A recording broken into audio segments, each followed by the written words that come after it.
ώστε η αγορά να βρει άνθρωπο. Αυτό είναι το ζητούμενο. Να δώσουμε στην κοινωνία ανθρώπους.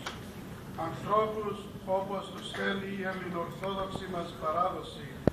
Να είναι πραγματικές εικόνες του Θεού. Άνθρωποι που να αγαπούν τον τόπο τους, να σέβονται τον Θεό και να λογαριάζουν τον συνάνθρωπό τους και το περιβάλλον.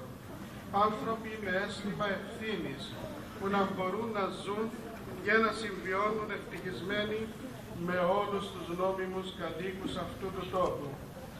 Τότε θα μπορούμε με άνεση να επαναλαμβάνουμε την παλιά εκείνη διαπίστωση πως χαρίενες άνθρωπος ανάνθρωπος ή.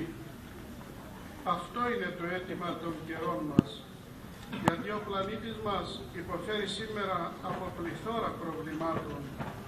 Σκότος, γνώφος, θύελλα μεγάλη επικρατεί στον κόσμο. Σήμερα έχουμε πράγματι τόση πρόοδο, τόση εξέλιξη, τόση επιστήμη, τόση τεχνολογία και συγχρόνως τόσα δάκρυα, τόσον πόνο, τόσες συγκρούσεις, τόσες αιματοχυσίες, τόσα εγκλήματα, τόσα διαλυμένα σπίτια, τόσους νέους που μαραίνονται πρόωρα σαν τα μπουμπούκια που φιλορωούν, τόση αδικία στον κόσμο, κρίσεις οικονομικές, κρίσεις ηθικές, κρίσεις πνευματικές, κρίσεις ταυτότητας, κρίσεις εθνικές, κρίσεις πίστεως και μοναξιάς ταλανίζουν τον άνθρωπο των ημερών μας, ο οποίος εν αγώνια κραυγάζει «Ζητείτε ελπίς».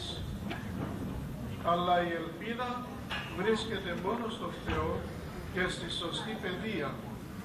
Δυστυχώς στις μέρες μας και ο Θεός αγνοήθηκε, αλλά και η παιδεία κακοποιήθηκε, με αποτέλεσμα ο άνθρωπος που θέλησε να γίνει υπεράνθρωπος, αγνοώντας τον Θεάνθρωπο και υποτιμώντας τον συνάνθρωπο, κατάντησε απάνθρωπος.